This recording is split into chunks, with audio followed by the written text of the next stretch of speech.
Hello guys, আসসালামু আলাইকুম। আজকে আমি তৈরি করব চিকেন ফ্রাই। চিকেন ফ্রাই করার জন্য আমি প্রথমেই নিয়ে নিচ্ছি চিকেন, সাথে দিয়ে দিয়েছি পেঁয়াজ বাটা, রসুন বাটা, মরিচ বাটা, 7 আপ, লবণ, লেবুর রস দিয়ে ভালো করে মেখে নিয়েছি।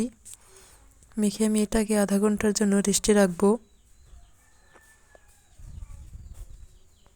এবার আমরা একটা ব্যাটার করে নেব। ব্যাটারটা করার জন্য একটা বাটিতে ময়দা, হলুদ গুঁড়া, জিরার গুঁড়া, ধনে গুঁড়া, লেবুর রস, লবণ, পানি দিয়ে ভালো করে ব্যাটারটা তৈরি করে নেব।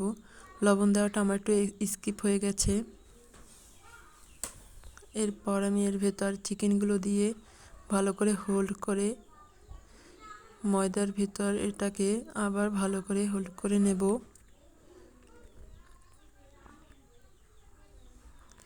এভাবে করে আমি সবগুলো চিকেন হোল্ড করে নেব।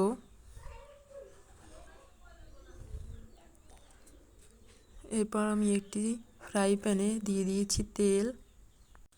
তেলটা গরম হয়ে আসলে দিয়ে দিচ্ছি চিকেনগুলো। একে একে চিকেনগুলো সবগুলো দিয়ে দেব।